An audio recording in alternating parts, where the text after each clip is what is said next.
Okay. I will start recording. Thank you all for joining again. We are here with Game Day host Rece Davis ahead of our show at Clemson. We will get started with David Hood. Hey, Rece, always good to talk to you. Same question I asked Holly, is that it's been since 2016 since there's been an actual game day out on Bowman Field. Everybody remembers sloppy body guy, crazy background out there with Tillman and the bells in the background. Hey, for you get to go to a lot of great locations. How excited are you to get back out on Bowman Field for the first time in 6 years and kind of see this Clemson crowd again? I'm really happy to be here. They've always given us a great environment, a great crowd in my 8 years on the show, and it has been a long time since we've been here, if memory serves.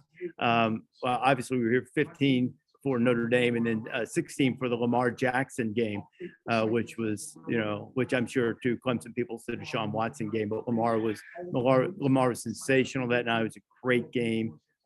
Came down to a couple of inches and just a perfect environment for the entire day, from the game day crowd that morning to the environment in Death Valley that night.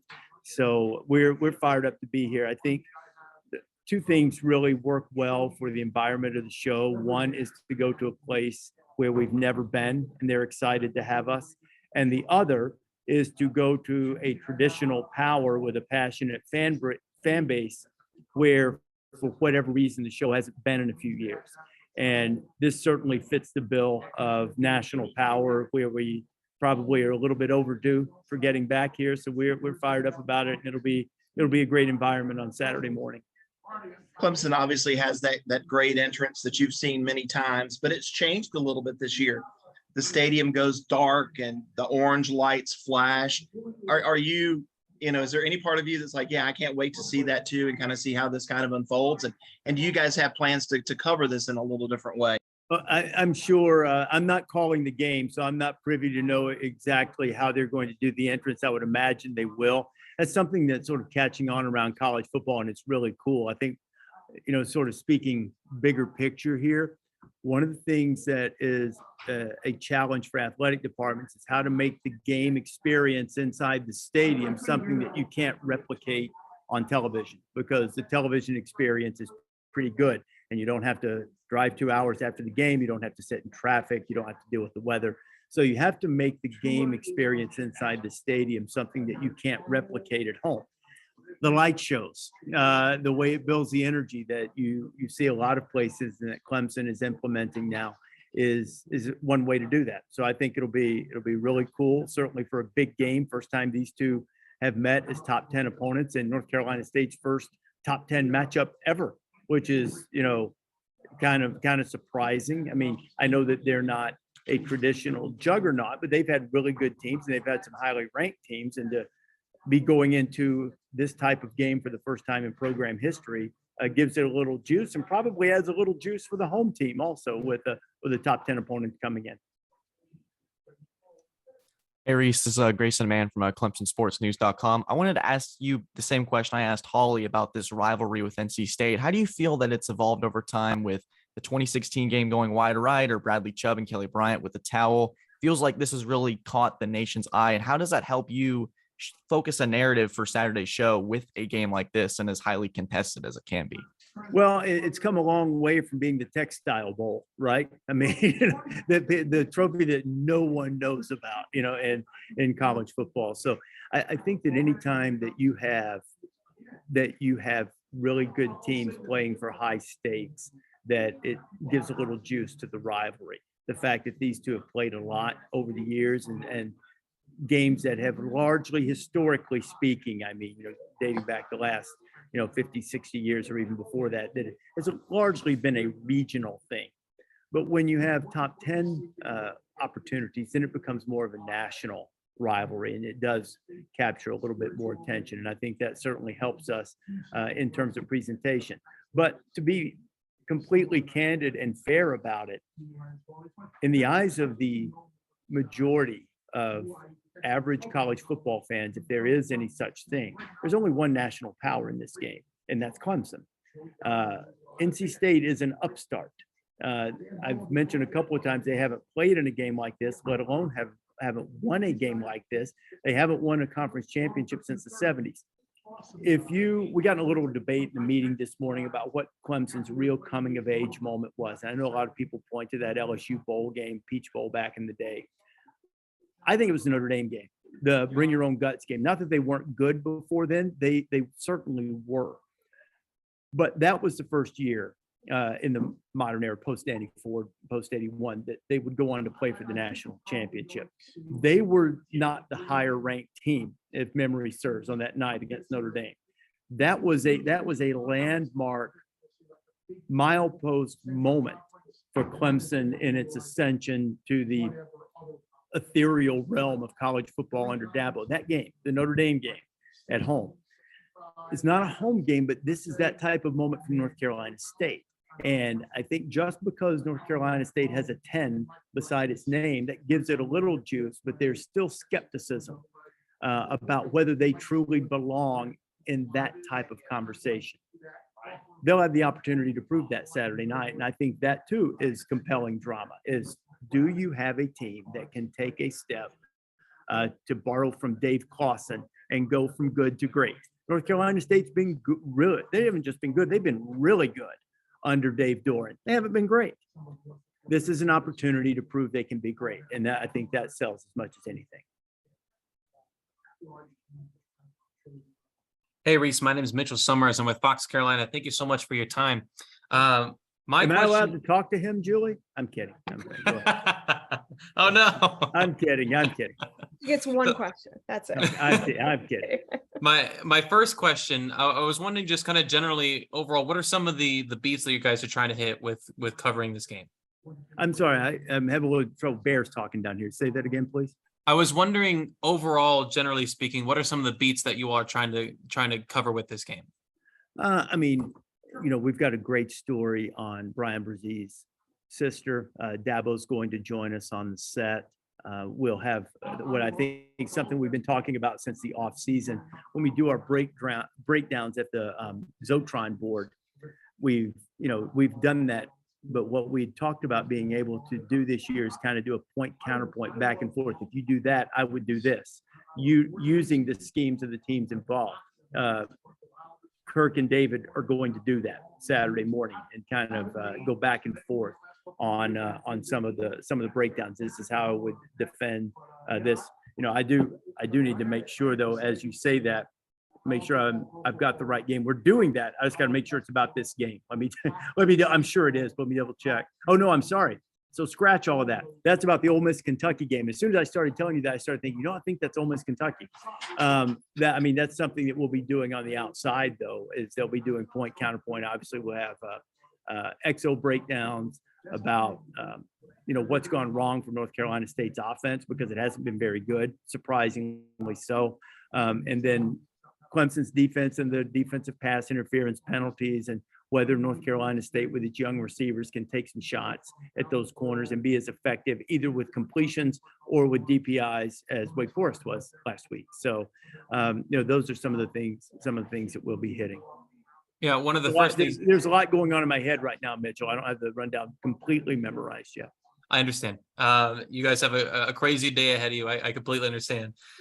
So my other question, I was wondering, you mentioned at the beginning the story on Brian Brzee, and it's something that galvanizes a team. When one of their own is hurting so much. And I was wondering, how much have you noticed over your many different teams that you've seen, many different amazing stories? How much does a story like this kind of bring a team together and maybe galvanize them for what could be happening in the future? It certainly can be a rallying cry. And I think the one thing I would say that it does is that it helps check any selfishness. Now, Clemson's been really good over the years about not having a lot of that in the program. But I think anytime you have a real tragedy of a human nature affect one of your teammates, that if you start worrying too much about something that just affects you, number of snaps, playing time, not getting the ball, not whatever it might be, I think it can really help anybody as humans to sort of check themselves and have a little perspective on it. And this is speaking generally. It's not speaking about Clemson per se. because as I said, I don't think Clemson's had a lot of that in its program over the years. But I do think that it's really true in any walk of life. I mean, you might say to yourself, well, why shouldn't I complain about this? You know, about not getting the ball, about not getting the snaps. They said, I'm not being treated the way I want to be. And, you know, you might be right about that. Fair enough. But I think when you have a human tragedy like this and you see somebody you care about hurting, it can help you temper those feelings and maybe be more inclined to put the good of the group and the good of others ahead of that. And that can be a galvanizing thing for a team in terms of the way it plays. Hey, Rece, Chapel Fowler with the State Newspaper. Thanks for doing this. What do you remember about the first time you met Dabo Swinney, whenever that was, and what's kind of your assessment of how long he's, been able to keep Clemson at this high level going into year 14 or 15? It's one of the amazing stories. I would imagine, I don't recall specifically, I would imagine I met Dabo while he was coaching at Alabama or something, or playing at Alabama maybe. But really, I think probably the first time I remember he was still coaching for Tommy, because Tommy and I were very friendly. And, I'd become friendly with Tommy, when he was an assistant coach at Auburn, and, sort of followed him, followed his career and kept in touch at Tulane and so forth. So, I wouldn't say got to know Dabo then, but that was my first meeting. So I don't have any great story about first meeting with Dabo. I think just sort of seeing the way he's been able to grow and evolve and sustain and be genuine has been really impressive and really, a remarkable thing. He just hasn't changed in terms of personality a lot. And this is the type of job that changes a lot of people, almost in some cases, almost by necessity, because of the demands on their time. And, is it harder to get to him now than it was in, 2012? Yeah, probably. But, he's still an accessible guy and still a genuine guy. So I think, he's already the greatest coach in Clemson history, all due respect to the great coaches here, including the great Danny Ford. But, what he's built here and the juggernaut program that he's built that has sustained year after year is really, really impressive, spectacular. Hey, Rece, Trevor Groves, CUTigers.com. Thanks for doing this. Clemson has a chance to win a 37th straight home game, tying Florida State for the longest streak in ACC history. Also, 11 straight 10-win seasons, which is second only to Florida State and Alabama with 14. Alabama has a chance to tie or pass that this year. But I'm just curious, did you ever think, especially with regard to the home win streak, did you ever think that anyone in the ACC would touch that record? And how does this run compare with some of the other great streaks in history, like Miami back in the 80s? It's really an impressive streak, and probably not, because Florida State was so dominant in the ACC really from the time they joined the conference in '92, really until Clemson sort of unseated them, I guess, even though Florida State certainly had a little bit of a dip at the end of the Bobby Bowden era, but, for the most part, they were the juggernaut all the way up until the time Clemson took over. So I think it's as impressive as what Florida State was able to do. They have put together the same number of national championships in the era. I know that, Florida State had another one in 2013, but, it's, I think the first thing you do to build a program is beat the teams you're supposed to beat, and not have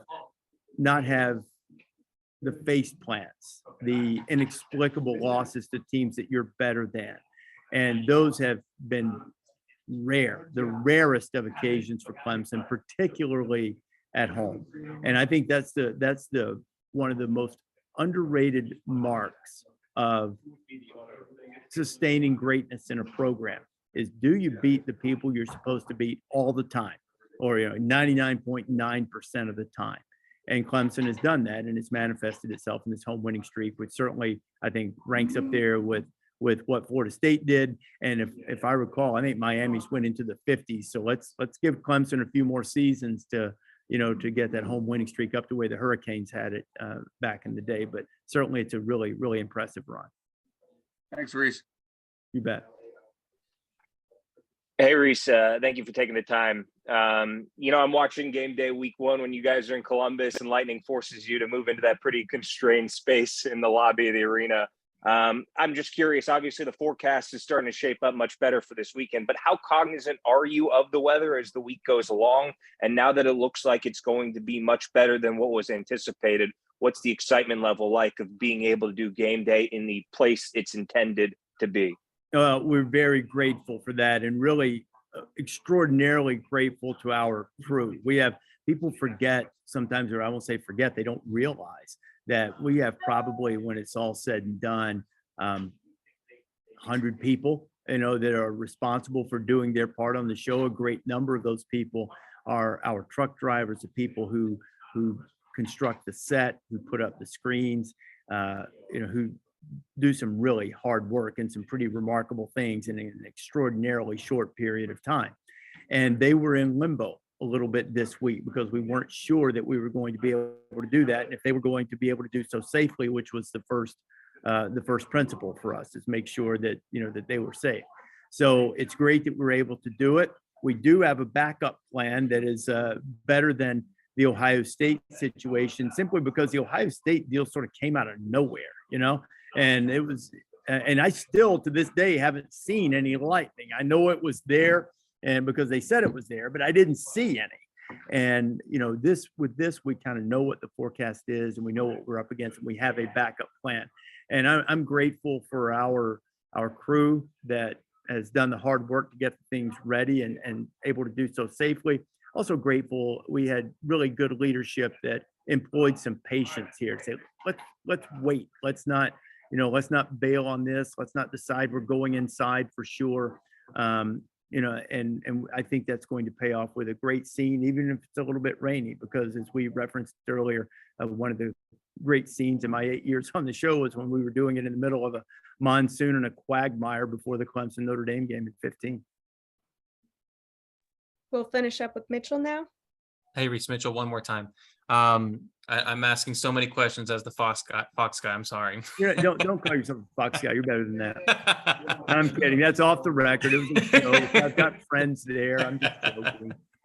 I understand. Okay, so if you look at the numbers going through the first 4 games, Clemson's got that explosive offense that everyone was used to under the Taj Boyd, the Deshaun Watsons, the Trevor Lawrences. And when we were talking with Holly, I was asking about this, and kind of something she was talking about was this is kind of a test in a sense. Obviously, it's a top 10 matchup. That's going to be a test in and of itself. But it's a test to kind of show that, hey, Clemson is kind of back to the Clemson they were, not last year's Clemson. So do you kind of see it as a similar way of like, this is a great test for these guys to go out and show that what that was last year, we are this explosive, high-powered offense one more time? I mean, they're doing what Uiagalelei does best, right? He's got a big arm and they're throwing the ball down the field. I mean, he's averaging like 12 yards per attempt. I think he leads the nation in completions on throws that have traveled 20 yards, or actually maybe leads the Power 5 and throws that have traveled 20 yards or so in the air. That's what he does best, right? He can run, he can power run, but he doesn't scare anyone running the way some of the other guys have. I think they've tweaked the offense a little bit in terms of what they've accentuated within their offense that plays to his strengths.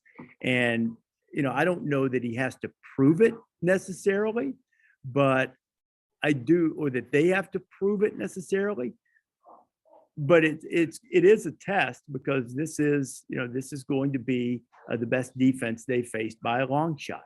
I mean, they've got NC State has an elite linebacking core, elite, and they've got a lot of guys who are really veterans on that side of the ball. So it's clearly the biggest test. Can NC State get pressure on him? And if they've kept him in the pocket, he's not as good outside the pocket. DJ, I mean, can NC State force him out of the pocket, or can they not? And if Clemson is able to sort of control the way the game is played, and put up those, 20, 25-yard completions, especially the way they did last week, then I think you start to say, okay, they figured some things out on offense. They are explosive the way they have been in the past. But I do think it's a pretty high bar right now. So let's wait and see how it looks against a really good defense. But at the same time, if they don't run up and down the field, but they play effectively, let's not sell the Wolfpack short. Their defense is really, really good. I mean, it's, I think, 7th in the country in defensive efficiency. And, so this is a challenge for them, and they'll come in, with a little bit of an edge, a little bit of a chip on the shoulder. Nobody likes us. Nobody believes in us. They got really mad at me last year after they blew a game, because, historically, we've gotten in trouble because in the olden days, Clemsoning was, stepping on a rake and hitting yourself in the face. And I know what you guys are saying. Oh, you're bringing that up again. No, I'm not, because now what Clemsoning is playing in big games and winning championships. That's Clemsoning. Wolfpacking is now, snatching defeat from the jaws of victory. Here's the opportunity to change that. And I think their defense is good enough that if Clemson doesn't just run up and down the field on them, it's not some cause for alarm for the Clemson offense. Thank you, Rece. Appreciate your time. All right. Thanks, All right, Reece. guys. Thank Thank you. you. Thanks, Rece. Great Have weekend. fun tomorrow. We will always. Thanks, guys. Take care.